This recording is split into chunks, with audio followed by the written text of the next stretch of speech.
Have you ever thought that itching could have a spiritual meaning? And have you ever wondered if it could be more than just a physical annoyance?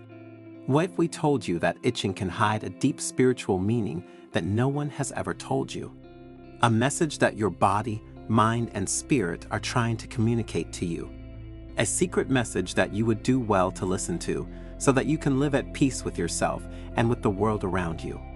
Sounds amazing, right? But in the heart of Japan, in an ancient monastery, a wise monk named Tetsuo has dedicated his life to studying mysteries like this. And in this fascinating Zen story, we will take you on a journey to discover ancient wisdom and a new perspective on itching. You will discover how itching can be a sign of imbalance, an invitation to healing, an opportunity for spiritual growth. And if you stay until the end of the video, you will understand how to discover when itching is a simple physical annoyance and when, on the contrary, it is a spiritual messenger. But before continuing, subscribe to the channel and activate notifications to be informed when we publish new content for your spiritual growth. The morning sun filtered through the leaves of the maples of the Zen monastery of Komyuji, illuminating the wrinkled but serene face of the venerable monk Tetsuo. His disciples, sitting in a semicircle around him, eagerly awaited his words. Tetsuo was known for his enigmatic parables and profound teachings, capable of touching the heart and awakening the mind. That day, however, the topic seemed, only on the surface, unusually banal and earthly, itching. My dear disciples, the monk began with an enigmatic smile. Today, I want to talk to you about a phenomenon that all of us have experienced, but which few have truly understood: itching. A murmur of surprise spread among the disciples. The itching. What could it have to do with spirituality? Master, asked shyly Sakura, a young raven-haired disciple, isn't the itching just a physical annoyance, a symptom of some allergy or irritation? Tetsuo nodded. In many cases, Sakura, you are right, but itching can be much more than just a physical ailment. It can be a messenger, a signal that our body, mind, and spirit send to us to get our attention. A messenger. Taro, an older disciple with a thick white beard, asked curiously, "And what is this messenger telling us?" This, Tetsuo replied, is the question we must ask ourselves every time we feel the itch. What is our body telling us? What is our mind telling us? What is our spirit telling us? Tetsuo scratched his chin thoughtfully, as if searching for the right words. Often, he said, we think of itching as a simple physical discomfort caused by an insect bite, an allergy, or dry skin. And in many cases, this is the truth. But there is another level of meaning, a spiritual meaning, that we often ignore. The disciples listened with growing attention, enraptured by their mentor's words. Itching, Tetsuo continued, can be a sign of imbalance, of disharmony. It can indicate that something is wrong in our life, that there is an area that requires our attention and healing. It can be an invitation to look inside ourselves, to explore our emotions, our thoughts, and our actions. Tetsuo paused, letting his words sink into the minds of his disciples.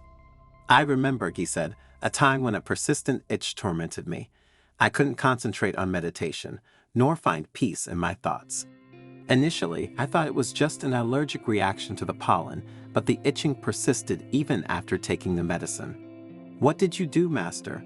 Sakura asked with concern and great curiosity. I began to meditate on the itch itself, replied the Master.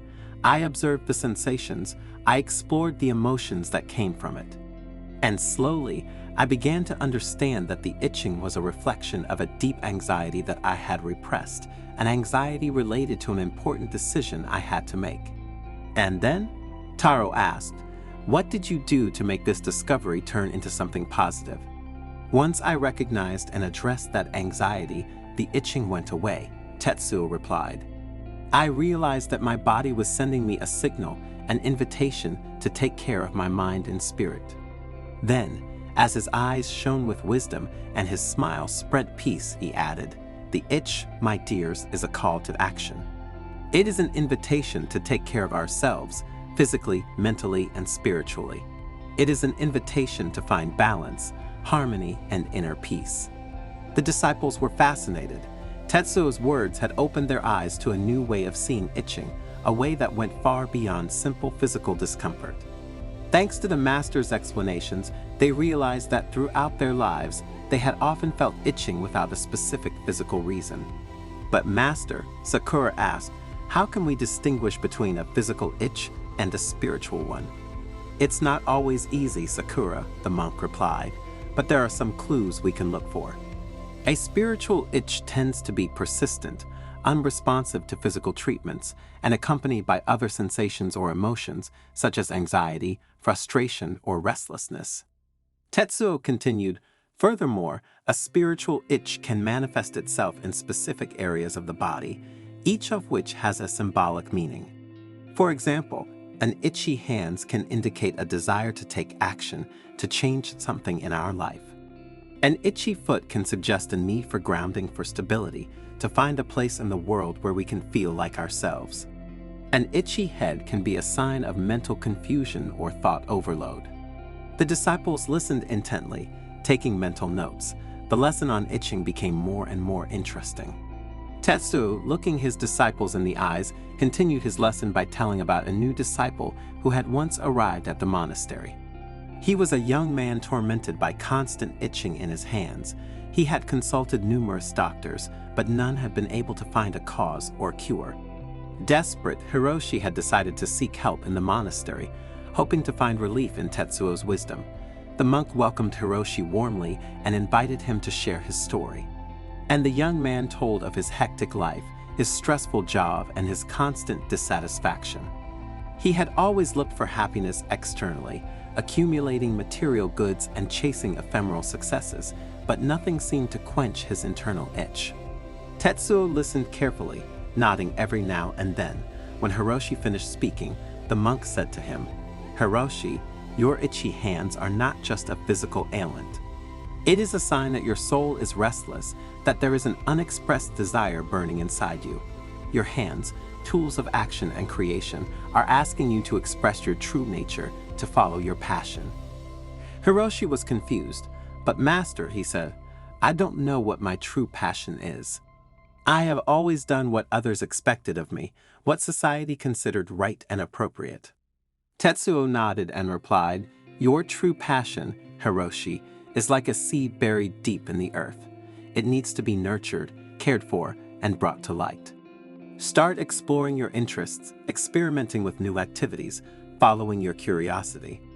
And above all, don't be afraid to make mistakes, to try and try again. Only in this way will you be able to discover what truly makes your soul vibrate. Hiroshi, inspired by Tetsuo's words, began to dedicate time every day to self-discovery. He experimented with painting, writing, music, dancing, cooking, gardening. Every activity opened new doors for him, showed him aspects of himself that he didn't know, and slowly the itchy hands began to subside. One day, while he was working in the monastery garden, he felt a deep and unexpected joy. His hands, immersed in the earth, seemed to dance among the plants, creating harmony and beauty. In that moment, Hiroshi understood that his true passion was nature, taking care of the earth and its creatures. And from that day on, he enthusiastically dedicated himself to gardening, transforming the monastery garden into an oasis of peace and abundance. The itchy hands had completely disappeared, replaced by a feeling of contentment and serenity. He had found his true calling, his purpose in life. The disciples reflected on the story they had just heard, understanding the profound message it contained. The itch, like life itself, was a journey, an opportunity for growth and transformation. From that day, Tetsuo's disciples began to see the itch with different eyes. It was no longer just an annoyance, but an opportunity, an invitation to explore one's inner world and find peace, balance, and healing. And so, itching, from a simple physical symptom, transformed into a powerful tool for spiritual growth, a path towards self-realization. In the following days, the disciples began to share their experiences with the itch. Sakura told how an itchy throat had pushed her to express an opinion she had long kept repressed, freeing her from an internal burden. Taro spoke of an itchy leg that had led him to embark on a pilgrimage, discovering new perspectives and renewed motivation in his spiritual practice. Every itch, every signal from the body, became an opportunity to deepen self-knowledge, to face one's fears and insecurities, to free oneself from old patterns and embrace change. And the Komyoji Monastery became a place of healing and transformation, where itching, from an annoying symptom, was transformed into a precious ally on the spiritual path. And Tetsuo, the wise monk, continued to guide his disciples with love and compassion, teaching them to listen to body language and find inner peace. Have you ever heard of the meaning of the number 888 and its spiritual importance? For many, it is an angelic number, a portal to luck and prosperity. The certain thing is that for all religions, this number has links with spirituality and with the divine that is in each of us. And it is said that if you write the number 888 on a sheet of paper and put it under your pillow, you can transform your life. By doing so, in fact, you will be able to attract prosperity, serenity, and inner peace. But how are things really? Make yourself comfortable and stay until the end of the video, because at the end of this Zen story you will find an answer to this fascinating mystery. And also, you will learn about the power of the number 888 and how to use it to attract what you want into your life.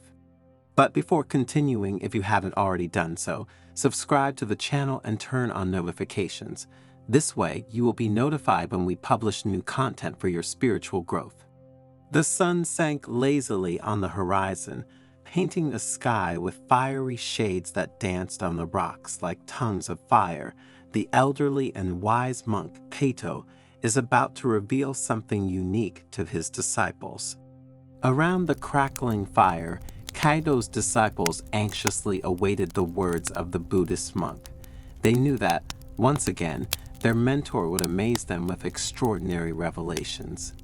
Kaido, with his calm and persuasive voice, began to narrate an ancient story, one of those capable of opening the mind and leaving a profound mark in the hearts of each of them. In the mists of time, began the monk, a mystical number emerged from the depths of the universe, 888. Since then, its energy permeates creation, bringing abundance, prosperity, and balance. Like a rushing river that fuels life, this number brings with it the promise of a bright future, a future full of joy and fulfillment. The monk bent down, picking up a small sheet of snow-white paper. With precise and delicate gestures, he traced the number 888 in golden ink. His calligraphy, as fluid as a mountain waterfall pouring down the valley, seemed to leave a mark in the minds of the disciples. This symbol, he explained in a soft voice, contains an ancestral force capable of attracting positivity into your life like a magnet attracts iron. Think of this number as a talisman that brings good luck, a bridge that connects heaven and earth, a portal that will lead you to a world of wonders. The disciples listened in silence, enraptured by the Master's words. Their eyes shone with curiosity and hope, like stars lighting up in the night sky. 888 is more than just a number, Kato continued, his voice vibrant with wisdom. It is a key that opens the door to the unlimited potential of the universe. And consequently, if we know how to interpret certain messages well, to the unlimited potential that lies within each of us. Like a magical portal leading to a world of wonders, this number will allow you to access an infinite reserve of energy and wisdom, an inexhaustible source of inspiration and inner strength. One of the younger disciples, eager to know more, asked, "Master Kato, how can this number open the doors of prosperity and inner peace for us?" The monk, looking at everyone with a broad smile, invited them to write the number 888 on a sheet of white paper, using golden or red ink, symbols of prosperity and luck. The sheet then had to be placed under the pillow. Before going to bed, like a hidden treasure waiting to be revealed. While you sleep, Kaito whispered in a firm voice, your mind will open like a flower in the sun, and the energy of 888 will flow through you, purifying your spirit and preparing you to receive new gifts from the universe. It will be like a rain of blessings falling on the thirsty earth. Dreams will transform into prophecies, intuitions into flashes of genius, and synchronicities into invisible guides that will lead you to your highest destiny. The disciples nodded, and with their hearts full of hope and the paper with the number 888 clutched in their hands, they headed towards their rooms. The ritual that Kaito had spoken about had affected them deeply, and they couldn't wait to carry it out with all the trust and faith they were capable of. In the quiet of the night, the disciples retreated to their rooms, lulled by the singing of the nocturnal birds and the rustling of the leaves. The paper with the number 888 rested under their pillows like a precious talisman that emanated a subtle and vibrant energy, and that night a very strange thing happened. Everyone dreamed of something, and the dreams became vivid and colorful, full of symbols and mysterious messages to interpret and use as maps for one's happiness. Upon awakening, the disciples felt transformed, as if a cool breeze had swept away the clouds of their minds. A sense of renewed energy and profound inner peace pervaded their being, like a wave of positivity that enveloped and intoxicated them. Over the next few days, surprising events began to manifest in their lives. New opportunities knocked on their doors, like flowers blooming at dawn. Unexpected encounters illuminated their path, like lighthouses in the night indicating the route. Fortunate coincidences led them towards the realization of their dearest dreams, like shooting stars that grant wishes. The disciples, amazed and happy at these events and this transformation, went to Kaito to thank him and to ask to know more about the number 888.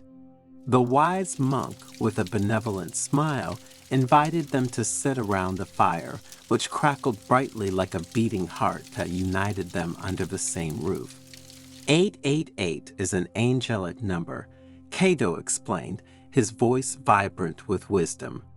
It is a message sent by our spiritual guardians, a precious gift that infuses our lives with hope, love, and protection.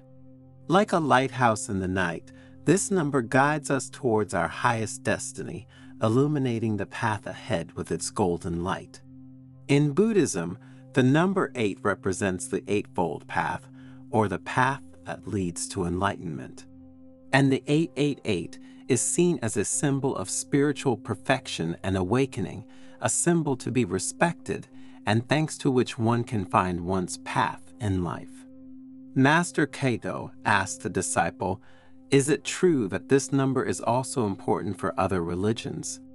The monk, smiling, replied that in the Christian tradition, the number 888 is associated with Jesus Christ, because in Greek, the name of Jesus has this same numerical value. And for this reason, it is seen as a symbol of redemption, salvation, and eternal life. Kaito told stories of angels and spiritual guides who, through this issue, had offered their help to people in difficulty. He talked about how this number was often present in prophetic dreams, sudden intuitions, and surprising synchronicities, like an invisible thread that weaves the fabric of our destiny. The 888 is a symbol of balance and harmony, continued Kaito. Like a bridge that connects heaven and earth, this number helps us find the right balance between our spiritual aspirations and our material needs. It is an invitation to live a life full of meaning, in which external prosperity is accompanied by internal growth, giving us emotional balance and mental well-being. While the disciples listened with great interest, and their hearts were grateful to their mentor for the wisdom he imparted to them, the monk taught them how to meditate on the number 888. Thinking about this number, my dears, visualize how a golden light flows through your body and purifies your soul. And pay attention to the signs and synchronicities that manifest themselves in your life, recognizing them as messages from the universe that guide you towards your destiny. The disciples, with hearts full of gratitude, from that day continue to constantly practice the ritual of the number 888 and meditate on it. Their life turned into a journey of discovery and joy, where every day was a new chapter in a wonderful story. The numbers danced before their eyes like notes of celestial music that invited them to follow the rhythm of the universe. And their lives, despite the challenges and tests to which they were subjected, continued in the name of trust, faith, and perseverance. Challenges are like stones that help us build the path of our life, Kaido had told him during his lessons. Do not be afraid of falling, because it is only by falling that you learn to get up. The 888 is with you. You just need to open your heart to feel its energy. The most difficult test was for Akiko, a young disciple with a pure heart and a kind soul. A sudden fire destroyed her house, leaving her with nothing. Akiko was disheartened and cried desperately, believing that the universe had abandoned her to her fate. Kaido took her hand and led her to the top of a hill overlooking the valley. The sun was rising, painting the sky in shades of pink and orange. Look, he said, pointing to the breathtaking view. The universe has not abandoned you. It has given you this test to make you emerge like a phoenix from the ashes. Remember that the 888 is with you. Have faith, and your inner strength will guide you despite adversity. Akiko watched the sun rise and felt a new strength rising within her. The monk's words gave her the hope and determination to rebuild her life. With the help of his fellow disciples and the community, he built a new house, more beautiful and more resistant than the previous one. After overcoming various tests and challenges, the disciples felt transformed. They had acquired a new awareness of themselves and their place in the world. One day, Kaito gathered them together again and asked them, "What have you learned from all this?" The disciples, moved and aware, recounted their experiences. They had learned that true wealth is not in material things, but in inner strength, love, and compassion. And that the number 888 is not a magical lucky charm, but a symbol of their unlimited potential. And again, that the key to a happy and fulfilling life is to trust your intuition and live in harmony with yourself and the universe. Master Kaito looked at them with pride and greeted them with these words, "Now you are ready to spread your light in the world. Use your wisdom to help others and to create a better world." Have you ever noticed the lines on the palm of your hand? They are there with you always, and they have a particular meaning. And if these lines, put together, form the letter M, the meaning is even more particular because it takes on a symbolic and spiritual implication. Maybe you've never noticed it because you don't believe in palmistry, yet having the M on the palm of your hand doesn't simply have to do with the theories of those who read palms. But what does it really mean to have the letter M on the palm of your hand?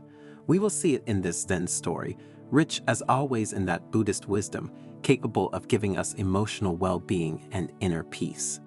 So make yourself comfortable and stay until the end of the video, because what you will hear will leave you speechless, especially if you are among the rare people who can say they have this letter on their hand. But before continuing, if you haven't already done so, subscribe to the channel and activate notifications.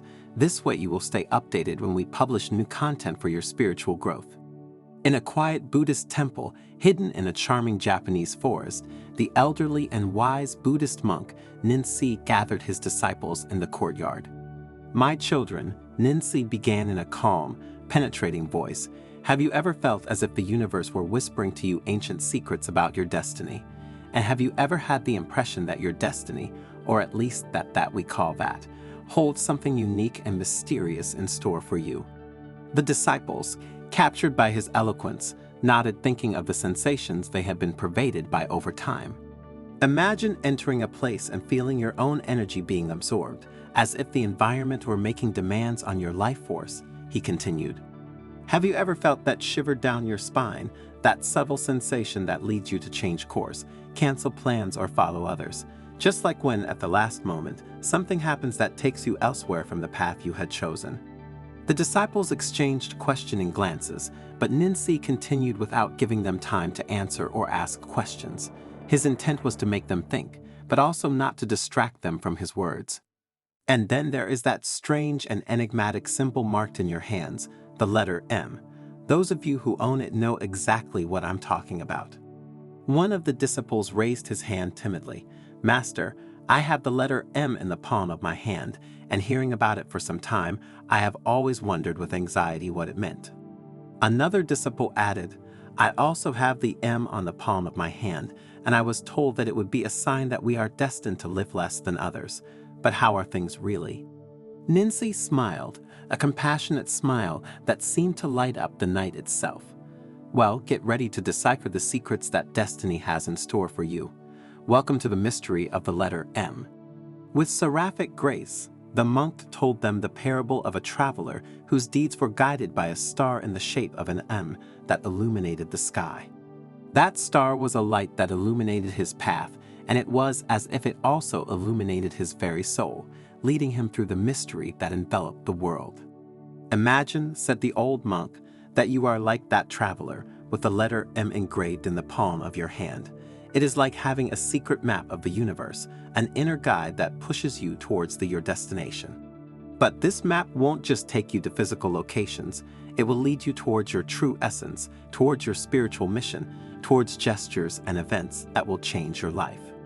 The disciples listened with extreme attention, eager to discover more about the meaning of that mysterious letter that fascinated and disturbed all those who carried it in the palm of their hand.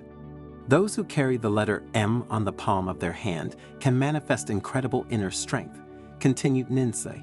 These individuals are often natural leaders, capable of inspiring and influencing those around them.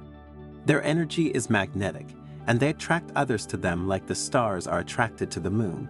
Sometimes they are political leaders or business captains. Other times, simply good people who know how to illuminate the path of those around them. For example, particularly charismatic parents, teachers, doctors. And in the spiritual world, he added, the bearers of the letter M are true custodians of ancient secrets. They are in tune with the higher energies of the universe, capable of discerning hidden truths and guiding others towards the light. The disciples listened with growing amazement, feeling part of something bigger than themselves. Those who had the letter M printed on their hand began to feel good. The others began to feel respect for their companions. However, Ninsi warned, with the power of the letter M also comes great responsibility.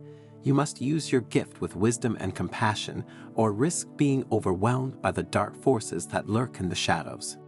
As the fireplace crackled gently, Ninsi urged his disciples to cultivate their connection with the letter M, to explore its mysteries with humility and gratitude, and to feel privileged. And remember, the monk said in a solemn tone, that your letter M is unique, as is your path. There is no one else like you, and no one can carry out your spiritual mission except yourself. The disciples nodded, feeling a new determination burning in their hearts. With the guidance of the wise monk, they were ready to explore the mysteries of the letter M and discover their true purpose in the universe. And so, in the tranquil Buddhist temple, the light of knowledge burned brightly as the disciples embraced their destiny with hope and confidence, ready to embark on a journey of discovery and transformation under Ninsi's loving guidance. Majestically, Ninsi slowly stood up, his figure bathed in a divine light that seemed to emanate from his very essence. Now that you have understood the meaning of the letter M on the palm of your hand, he said in a grave but hopeful voice, it's time to explore its power and wisdom more deeply. The disciples approached him, eager to learn more. Look, Ninsi said, pointing to the twinkling stars in the night sky. As the stars move harmoniously in the vast universe, so you too, with your letter M, are called to move harmoniously. Every decision you make is a universal dance between your free will and divine design. Every decision you make has to do not just with your reality, but with that of those you love and the universe itself. A disciple raised his hand. Master, how can we be sure that we are following the right path? How can we make sure that this privilege is not in vain?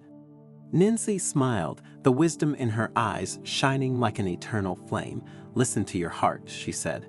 Your letter M is like an inner compass, always ready to show you the way. But remember, the master continued, that your journey will not be without challenges and difficulties. Dark forces will try to divert you from your path, but with the light of your letter M as your guide, you will be able to overcome every obstacle and emerge stronger and wiser than before. Another disciple raised her hand. Master, what if we don't have the letter M in the palm of our hand? Ninsi paused for a moment, contemplating the question with deep thought.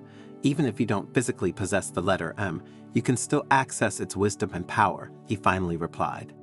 True strength lies within you, regardless of external physical characteristics. Find your center, listen to your inner voice, and you will be guided towards your spiritual realization. The disciples looked at each other with a new sense of understanding and acceptance. The old monk's words were making them reflect, opening a world of emotions in their hearts and minds. Ninsi, looking at the starry sky and with a deep breath, added, Whether you bear the letter M or not, he said solemnly, always remember that you are an integral part of the great mosaic of the universe. Each individual, with their own uniqueness and beauty, contributes to the fabric of life. May your journey be illuminated by the light of wisdom and love, and may you find your true essence and inner growth. With these words, Ninsi closed his eyes and the disciples looked at him in silence, feeling the depth of his message vibrate in the surrounding air. Time seemed to slow down, as if the universe itself had stopped to listen to the words of the wise monk. When Ninsi reopened her eyes, her gaze was serene and radiant with hope. And now, he said in a clear voice, let us move forward, each of us, on our journey of spiritual discovery and realization. May the light of our letter M, whether visible or not, always guide us toward our true essence and our highest destiny. And so, in the quiet temple, the fire of knowledge continued to burn brightly as the disciples set out towards their destiny with renewed vigor and awareness. Have you ever noticed that certain people come into our lives at crucial moments? It's as if they were sent on purpose to deliver a message or help us solve a problem.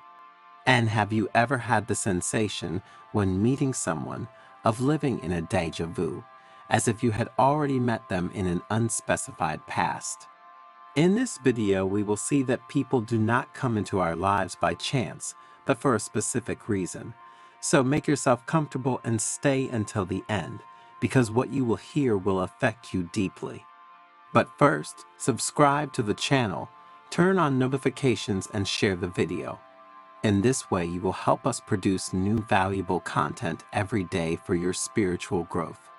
One day, while the elderly monk Hotaka was meditating under a blossoming cherry tree, a young man named Hiroshi approached and asked respectfully, Master, sometimes I meet people and I feel a positive feeling, as if I had already met them, or as if they had a particular affinity with my soul.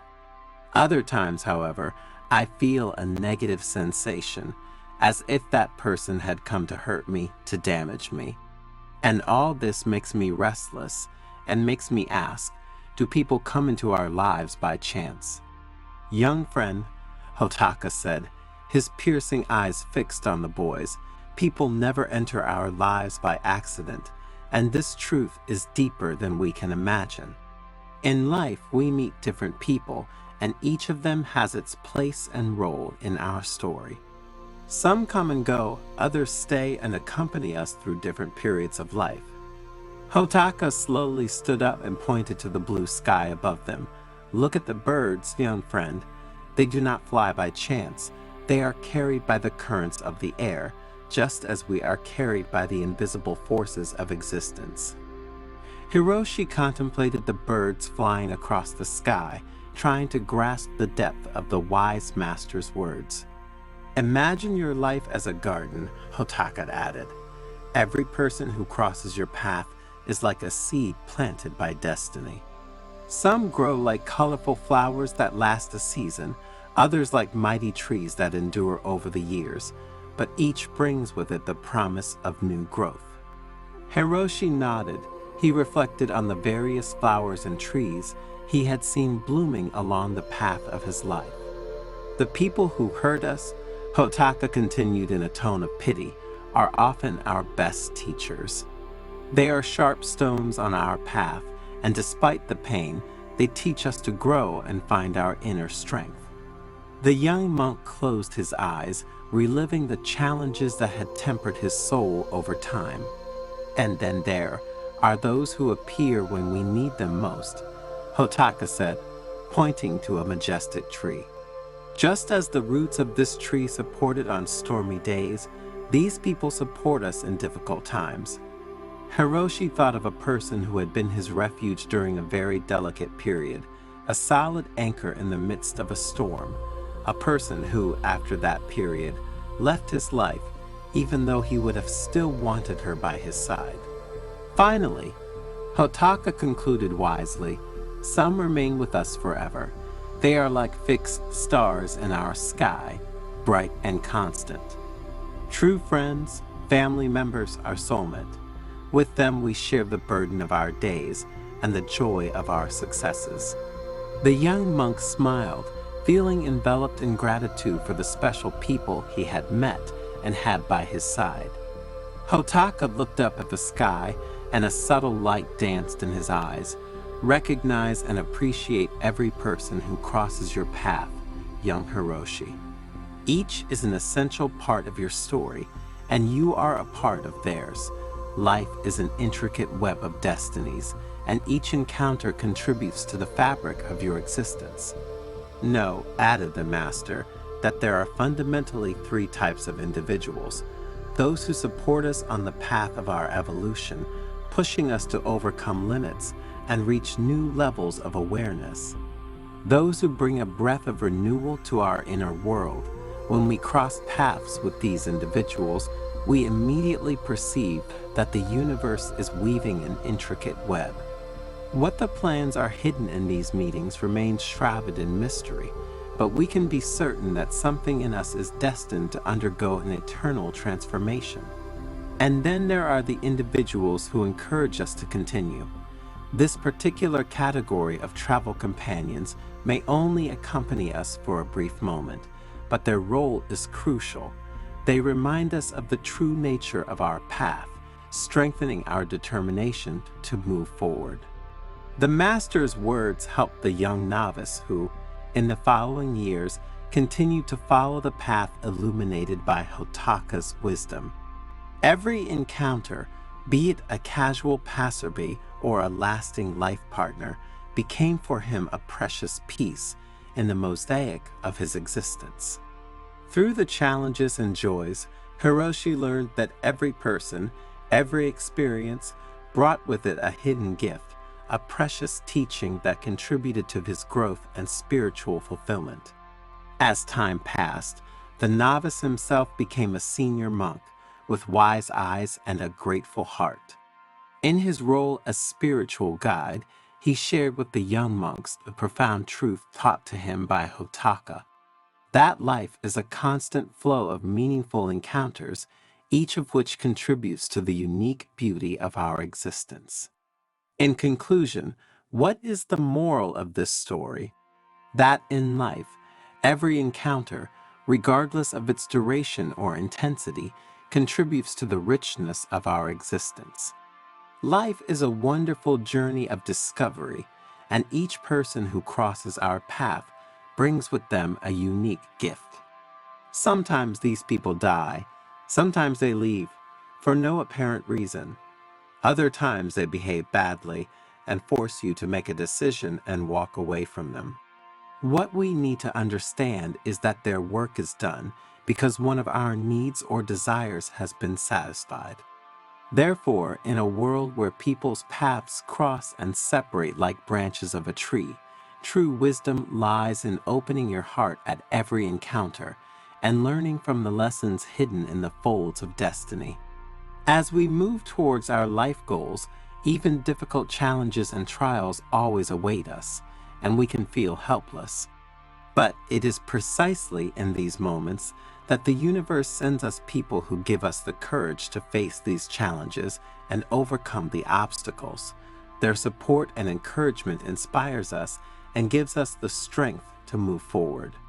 In the dance of life, Hotaka told the young novice, every encounter is a musical note. Listen carefully to the melody that is revealed through the people who crossed your path. Find beauty in the harmony of human connections. Remember, whether it is a love or a special friendship or, even, an acquaintance who touches our path, an encounter can change us forever. Have you ever heard of the custom of putting coarse salt in the corners of the house? And do you know what exactly this ancient Buddhist practice passed down by monks and healers of enormous wisdom and experience is for? Thanks to the exciting Zen story you are about to hear, you will discover some of the greatest benefits of salt and the powerful symbolic and spiritual implications behind it. So, stay until the end and don't miss even a minute of this precious video, because the information you will receive will help you in your search for inner peace. But before continuing, subscribe to the channel and turn on notifications. This way you will be informed when we publish new content for your spiritual growth. In a quiet Buddhist monastery hidden in the Japanese mountains, the wise old monk Hiroshi told his devoted disciples stories of profound wisdom. Dear disciples, there is an ancient practice that may appear simple, but which has deep roots in Buddhist wisdom and important symbolic and spiritual implications. The monk continued, putting coarse salt in the corners of your house may seem like a trivial gesture, but you have to watch what happens when you do it. It's like sowing the seed of change and watching how it flourishes. A young monk raised an eyebrow skeptically. I used to doubt this practice, he admitted, but now I wonder what would happen if I did it. You should know that salt has been valued throughout the centuries, considered more than just a spice. It was traded like gold, and many believed it possessed magical properties. But why put salt in the corners of the house? Asked another young nun. Because salt isn't just about making food taste better, Hiroshi replied. It has a much deeper history. And so the monk embarked on a tale that unfolded through ancient cultures and civilizations, from the ancient Egypt of the pharaohs to Gandhi's India, from the regions of Normandy to Bavaria, from Judaism to Buddhism. He explained how salt had been considered a protective amulet, a symbol of unshakable life, a means of purification and harmonization. It is more than meets the eye, Hiroshi said. It is a bridge between us and the universe, a key to our connection with nature and with ourselves. His disciples absorbed the words of the wise monk, reflecting on the depth behind such a simple gesture as putting salt in the corners of one's home. And so they began to understand that even the smallest actions can lead to significant changes when intrinsically connected to wisdom and awareness. Every practice has a beginning, he began, and the practice of using salt as a tool of purification and transformation has its roots in the past, intertwined with the stories of monks, sages, and ordinary people. The disciples approached, eager to discover the secrets Hiroshi was about to reveal. In Buddhist tradition, he continued in a calm voice, salt is considered a protective amulet, capable of repelling negative energies and purifying the space it occupies. A young nun raised her hand, eager to know more, but how did this practice begin? She asked curiously. Hiroshi smiled, accepting the question. In times past, corners were believed to be places where stagnant energies could accumulate, creating an imbalance in the home environment. And by placing salt in these points, an energetic barrier was created that repelled negative influences. The disciples' eyes shone with interest as Hiroshi continued his narration. In Japan, for example, salt is used in Shinto purification rituals to eliminate spiritual impurities and protect against evil spirits. This practice has evolved over the centuries, but its profound meaning has remained intact and, even today, many elderly people cultivate it and pass it down with confidence to their heirs. As Hiroshi spoke, the disciples found themselves transported to a world of ancient beliefs, superstitions, and traditional wisdom, and they began to understand that the simple gesture of putting salt in the corners of the house was an act of protection and harmonization with the universe. But the power of this element is not limited only to protection, continued Hiroshi, his eyes bright with wisdom. Salt also has the ability to transform stagnant energies into positivity and create an environment that fosters personal growth and emotional well-being. The disciples listened carefully, fascinated by the words of the wise monk. For them, the concept of using salt as a tool for purification and transformation was becoming increasingly clear and meaningful. "And now," said Hiroshi, as the fire crackled softly before them, "I will show you a simple yet powerful method for using salt to purify and harmonize your home environment." With an air of expectation, the disciples gathered even closer, ready to learn the master's secrets, because they knew that even though salt might seem like a common thing, its power was profound and transformative. And Hiroshi was ready to lead them on a journey of discovery through the ancient practices involving this humble yet powerful element. "First of all," continued the elderly monk, "we must understand the role of salt in our daily lives and its connection to the energies that surround us. Salt has been precious throughout the ages," Hiroshi continued, "not only for its culinary value, but also for its physical and symbolic properties. It was considered a divine gift, a symbol of purification and protection against dark forces." As he spoke, he showcased a variety of salts collected from around the world, from raw sea salt to pink Himalayan salt crystals.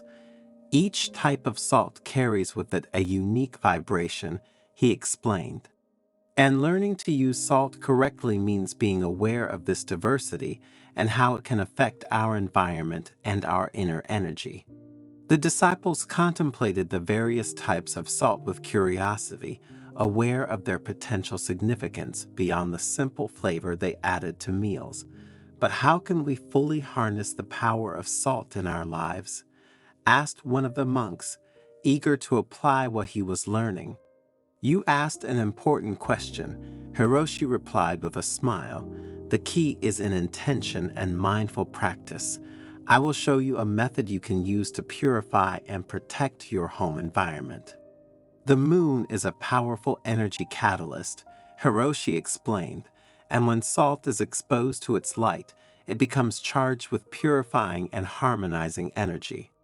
The disciples watched in awe as the salt absorbed the silvery light of the moon, exuding an aura of tranquility and power. "This salt," said Hiroshi, "can be used to create a circle of protection around your home or to purify interior spaces." With an elegant gesture, he took a pinch of salt from the bowl and scattered it around the perimeter of the monastery courtyard, tracing an invisible circle of protection.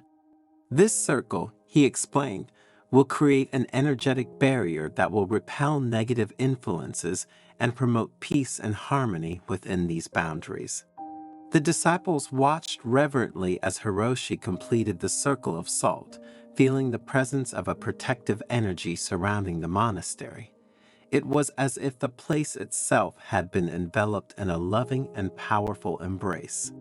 But the power of salt is not just limited to external protection, Hiroshi continued. It can also be used to purify and harmonize internal spaces, creating an environment that promotes spiritual growth and well-being.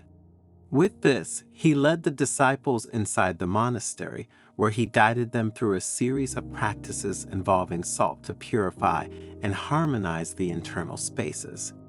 Each gesture was performed with awareness and intention as the disciples learned to connect with the power of salt and use it to transform the energies around them. Have you ever noticed how humidity can accumulate on the walls of your home, especially in certain areas? Hiroshi asked, scanning the expressions of all the people present. Everyone nodded in agreement, recalling times when they had observed this phenomenon in their homes. Placing salt in those spots can be extremely helpful, Hiroshi continued. Salt, in fact, has the ability to absorb humidity from the surrounding air, thus helping to prevent the formation of mold and safeguard our health. But that's not all, he said with a smile that suggested a new revelation. Salt can also be an ally in the fight against bad odors in domestic environments. Placing small bowls of salt in strategic locations around the home, such as the kitchen or bathroom, can help absorb and neutralize bad odors, Hiroshi explained. In this way, salt acts as a natural air purifier, keeping rooms fresh and pleasant. And these two important benefits of salt, my dears, although they are not directly linked to spirituality, actually have a strong connection with our spiritual path. Because just as it absorbs humidity and bad smells, salt also absorbs energies, emotions, and evil presences. Therefore, it has a very powerful symbolic and spiritual role, and each of us should take this into account. Have you ever had the problem of sleeping in one position rather than another? Some people sleep on their stomachs, some on their right side and some on their left side. Then there are those who love to do it curled up in a fetal position and those on their stomach. And again, there are those who love wearing pajamas and those who don't. There are those who love having blankets on and those, however, who want to feel free. Well, if you are among those who have never asked themselves the problem, thanks to the Zen story that follows, you will discover what happens if you sleep on your left side. So, stay until the end, because what you will hear will leave you breathless and will make you seriously reconsider the way you are used to sleeping. But before continuing, if you haven't already done so, subscribe to the channel and activate notifications so you are informed when we publish new content. In a quiet Buddhist monastery located among the mountains of Japan, immersed in the serenity of the gardens, the elderly and wise monk Shinzo decided to dedicate a special evening to sharing profound truths about the way we are used to sleeping. The moon, bright and round in the night sky, seemed to bless the atmosphere of contemplation that spread among the devoted disciples gathered in the main hall. Shinzo, sitting on a tatami, began to speak in a calm voice, as if his words were a light breeze that caressed the minds of those who listened to him. Today, dear disciples, we will see why sleeping on your left side is the best thing you can do for your physical health and emotional well-being, the monk began. We will explore together the profound connections between the practice of left-sided sleep, the benefits for our body and spiritual awakening. Finally, you will understand why Buddhist monks have been sleeping on their left side for centuries. While the disciples were increasingly fascinated and intrigued by the topic, Shinzo continued his speech. In the ancient Eastern tradition, the connection between the body, the mind, and the spirit was an essential part of the path to wisdom and balance. And sleeping on the left side has always been of great importance. This choice is not random, but reflects a profound understanding of the physiological and spiritual principles that guide the practice of sleep. The first advantage of sleeping on the left side, said the monk, is to achieve optimal lymphatic drainage. Lymph flows through our body, and it is important that it does so like a quiet river that flows gracefully through the earth. You should know that the left side of our body is the guardian of this vital flow because it carries with it a load of proteins, glucose, and other substances. Sleeping on this side is like offering a clear path to the river, allowing our body to rid itself of toxins, a bit like a river carries the dry leaves of drifting trees. With a benevolent look, Shinzo turned to his disciples, masterfully narrating the second gift. The stomach and the pancreas are a bit like the deities of our internal temple, said Shinzo. When we lie on our left side, we create a sacred space for the dance of these two organs, which cause gastric juices to move with the grace of dancers in a theatrical performance. You see, sleeping like this isn't just a physical act, it's an invitation to an internal celebration, a silent celebration of enzymes preparing our body for a new day. The monk, happy to see the disciples so interested in his words, continued talking about the third gift deriving from sleeping on the left side, purification, a true nocturnal ritual. Resting on your left side, he said, facilitates the flow of digestive waste, like a stream flowing through fertile soil. The intestine becomes the garden where nutrients are deposited, and in the morning, our body prepares for an elimination ceremony, a daily rebirth. Under the soft light that filled the room, Shinzo elaborated on another benefit of sleeping on the left side, talking about the love of the heart. Our heart is the ruler of our body, he said with a smile. By sleeping on the left side, we offer the heart a perfect backdrop for its work. The aorta, its messenger, starts in a majestic arch towards the left side, like a traveler crossing a bridge, making the journey easier and the blood flow more harmonious. The monk stood up slightly as if dancing along with his tales and continued with the fifth gift. And now, let's talk about the spleen, the devoted handmaiden. This hidden organ, guardian of our life force, finds peace when we lie on our left side. Bodily fluids become messengers of this peace, making their way to the spleen like pilgrims arriving at a secret sanctuary, nourishing and invigorating.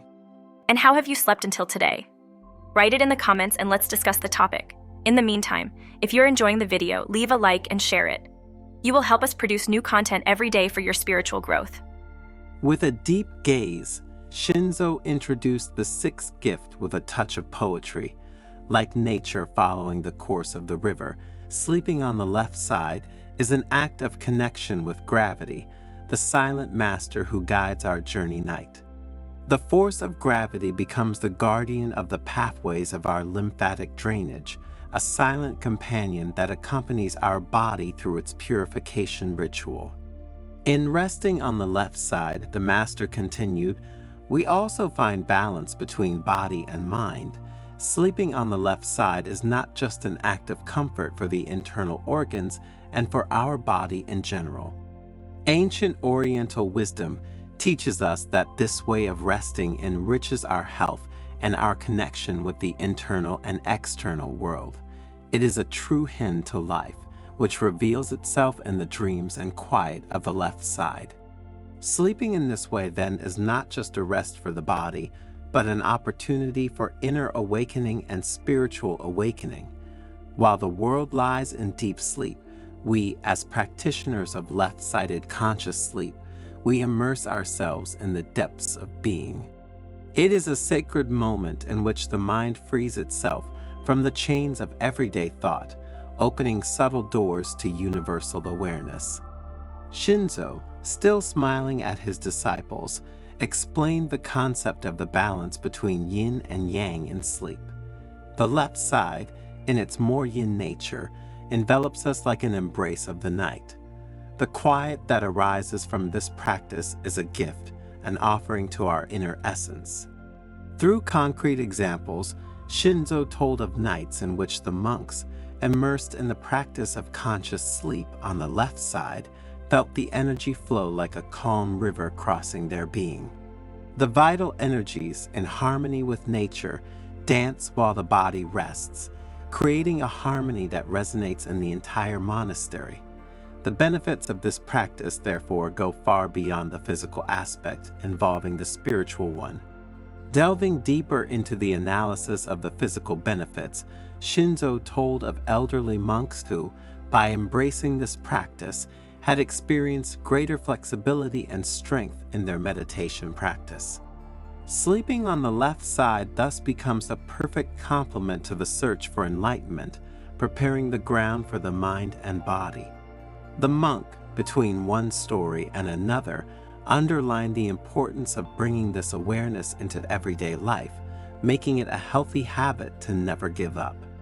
It is not only in the quiet of the monastery that we can cultivate this practice, he underlined. Let us bring it with us into our homes, honoring our body as a temple in which the sacredness of the night resides. Shinzo, focusing on the sounds of the cicadas and the river that could be heard around the monastery, added, nature itself teaches us the importance of aligning our sleep with the flow of the world. The left side, like a leaf cradled by the wind, connects us to this eternal dance. As his disciples listened with great interest, Shinzo shared other important benefits of sleeping on the left side.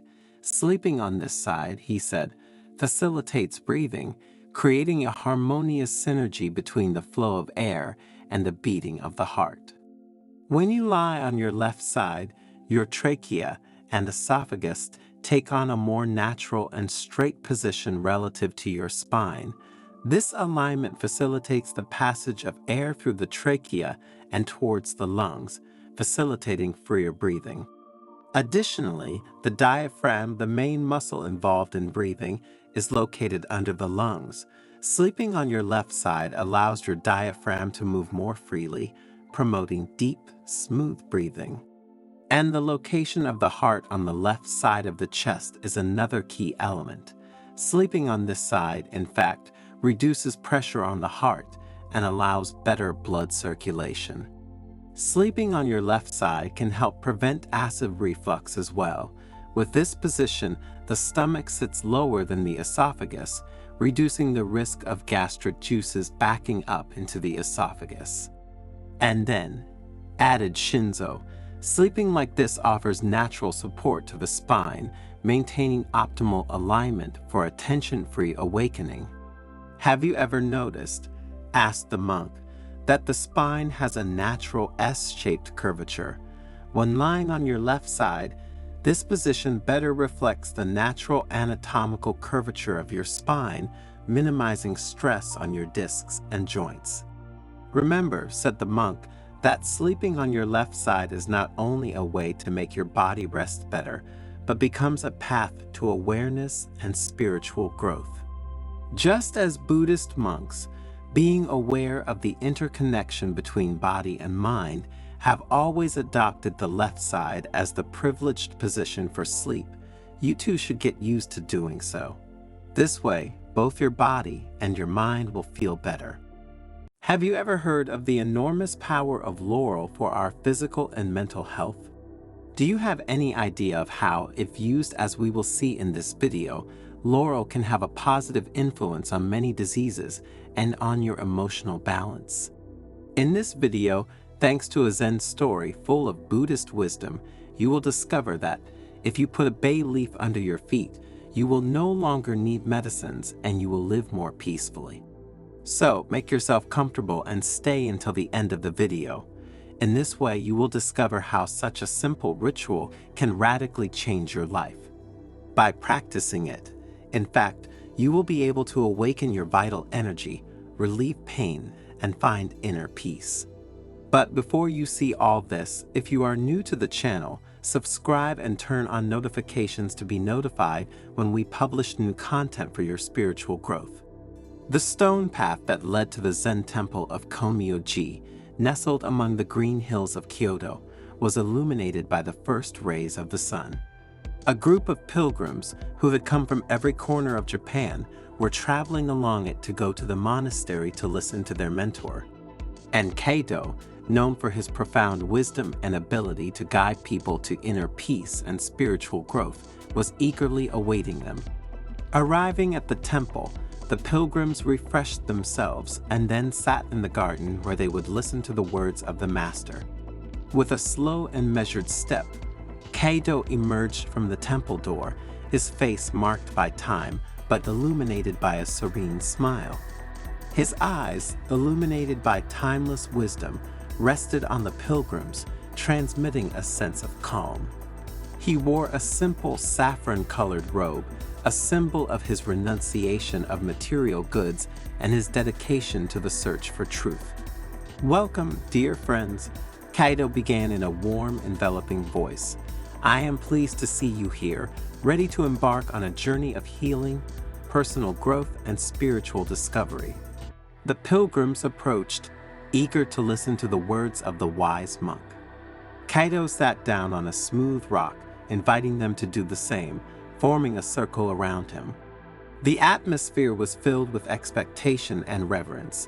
The wind blew lightly through the leaves of the trees, carrying with it the scent of the lotus flowers that bloomed in the nearby pond. "Today," said the monk, "I will tell you about an ancient ritual passed down from generation to generation, which has the power to bring relief to the body and soul, promoting inner growth and spiritual awakening." A murmur of curiosity spread among the pilgrims. Kaido smiled, knowing he had caught their attention. "This is a simple but powerful ritual," he continued, "requiring only a bay leaf and a pair of socks." Kaido bent down and picked a bay leaf from a nearby bush. He held it in his hands, showing it to the pilgrims. The leaf gave off an intense and aromatic scent, which seemed to fill the air with positive energy. The monk explained that the laurel was venerated by the ancient Greeks and Romans, who considered it a symbol of victory, wisdom, and divine protection. Its leaves were used to create crowns for victorious athletes, to adorn statues of the gods, and to prepare healing infusions and ointments. "Placing a bay leaf under your feet, in contact with the skin thanks to socks," said Kaido, "is a simple but effective way to take advantage of its benefits and embark on a spiritual journey towards mental well-being and emotional balance." The pilgrims listened attentively as Kaido listed the 7 main benefits of this ritual, deepening each point with examples and detailed explanations. "Laurel, placed in contact with the feet, relieves physical and mental pain," said the monk, speaking of the first important benefit of this ritual.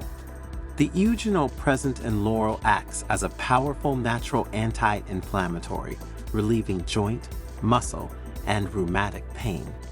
Furthermore, contact with the earth through the bay leaf helps to release accumulated tensions, promoting relaxation and stress reduction.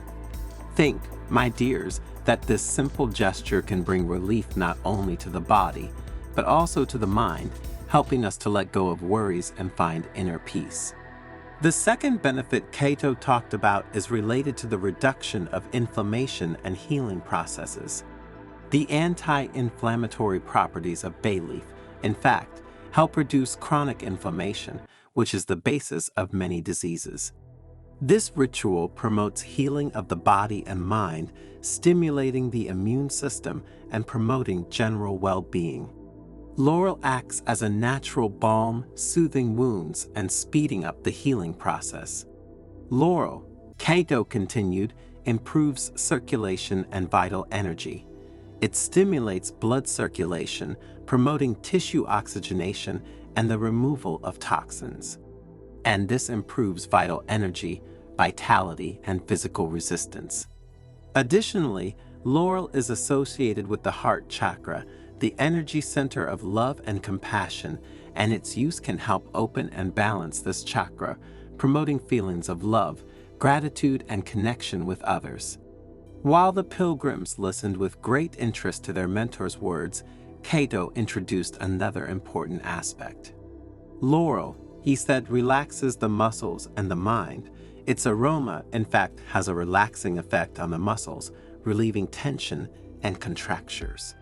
Furthermore, the ritual itself, with its simplicity and contact with nature, promotes mental relaxation, helping to let go of negative thoughts and find inner peace. Imagine walking barefoot on a green lawn, feeling the cool grass under your feet and the warm sun on your face. This is the kind of feeling that the laurel ritual can evoke, bringing us into a state of calm and serenity. Still on the subject of calm, the monk underlined how laurel had the power to calm the mind and promote meditation. Laurel has calming and relaxing properties, which help reduce stress, anxiety, and anger, he said. This ritual creates an environment conducive to meditation, allowing you to reach a state of calm and awareness. Laurel is also associated with the third eye, the energy center of intuition and inner vision, and its use can help develop these abilities, opening us to new perspectives and insights. Another great benefit of putting laurel under your feet is that it promotes sleep and lucid dreaming, Cato continued.